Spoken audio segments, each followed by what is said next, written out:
본 영상은 트레버 앤더슨의 설정을 바탕으로 각색된 내용입니다. 시청에 유의하시기 바랍니다. 기괴한 도서관 트레버 앤더슨 시리즈 마틴과 엘리, 지금 시작합니다. 가시죠. 미국 남부에 위치한 어느 시골 마을에 마틴과 엘리가 살았습니다.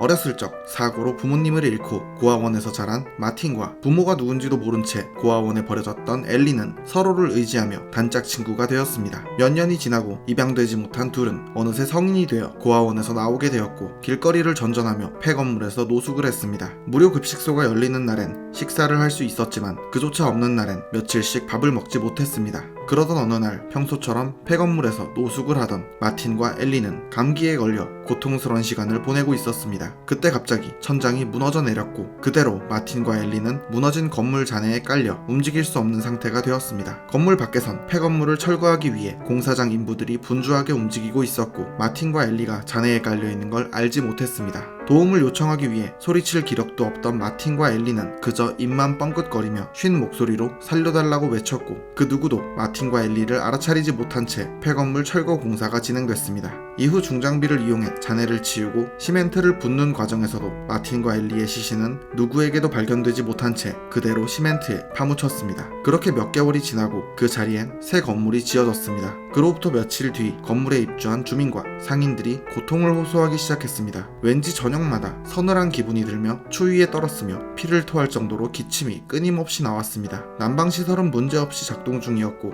건강상에도 아무런 이상이 없었기에 원인을 알 수 없었습니다. 그렇게 사람들은 도저히 그 건물에서 지낼 수 없었기에 하나둘 건물에서 떠나갔습니다. 그렇게 몇 년이 흐르고 또다시 폐건물이 된 그곳에서 기묘한 사진 한 장이 찍혔고 수많은 목격담이 이어졌습니다. 이 존재들은 트레버 앤더슨이 우연히 발견했으며 자세한 정보는 알려지지 않았지만 마치 도움을 요청하는 것처럼 어둠 속에서 고통스러운 표정으로 창밖을 바라보며 입을 뻥끗거리고 있었습니다. 한참 뒤에야 마틴과 엘리라는 이름의 노숙자가 수년 전 해당 건물이 있던 자리에 드나들었다는 걸 인근 상인으로부터 들을 수 있었습니다. 마틴과 엘리는 직접적으로 사람들에게 위협을 가하진 않지만 마틴과 엘리가 있는 건물에 들어서면 저녁마다 극심한 저체온증과 기침 증상이 나타나는 것입니다. 그러다 심한 경우 동상으로 인해 신체 일부가 괴사하거나 심한 기침으로 기관지가 영구적으로 손상되기도 했습니다. 건물 밖에서는 종종 어둠 속에서 얼굴만 내비치는 마틴과 엘리를 목격할 수 있었으며 얼굴의 생김새는 눈동자가 보이지 않는 깊고 어두운 눈구멍과 입구멍이 있으며 콧구멍은 보이지 않았습니다. 그 밖에 팔다리가 있는지조차 확실치 않습니다. 밖을 향해 입만 뻥끗거리는 마틴과 엘리는 공포스럽게 보이기도 하고 종종 슬퍼 보이기도 했습니다. 폐건물에서 나타나는 한 맺힌 영혼 마틴과 엘리,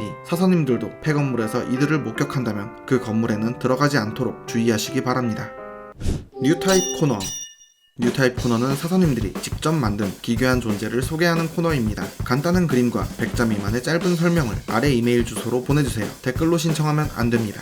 분류번호 21005, 제보자 서십사, 이름 무표정 아가씨. 이 존재는 젓갈색의 긴 머리와 에메랄드빛 눈동자를 지녔고 창백한 피부를 띠고 있습니다. 복장은 자유자재로 변형이 가능하며 항상 무표정으로 길거리를 돌아다닙니다. 무표정 아가씨는 사람의 모습을 하고 있지만 정체불명의 식인 생물이며 특히나 인간의 혈액을 좋아합니다. 보통 건강 상태가 좋은 인간을 먹잇감으로 고른 뒤 상대가 눈치채지 못하게 뒤따라갑니다. 그리고 먹잇감이 혼자 있는 그 순간 뒤에서 양손으로 먹잇감의 머리를 붙잡고 그대로 머리를 꺾어 침묵시킵니다. 그 후 손가락으로 입을 찢은 뒤 흘러나오는 피를 섭취하는데 왜 하필 입을 통해 혈액을 마시는지는 알 수 없습니다. 그리고 무표정 아가씨는 먹잇감의 피를 다 마신 뒤 한동안 입이 찢어지게 웃음을 짓고 다닙니다. 게다가 웃음을 짓고 있는 무표정 아가씨는 현장에 있는 다른 사람들에겐 존재가 희미하게 인식되어 기억하기 어렵게 되었습니다. 이 현상을 통해 무표정 아가씨는 어느 정도 주변 사람의 인식을 조종할 수 있는 초자연적인 힘이 있다고 추측됩니다. 그렇기에 현장에서 피해자와 이 존재를 목격하더라도 검거 및 확보하는 것이 어렵습니다.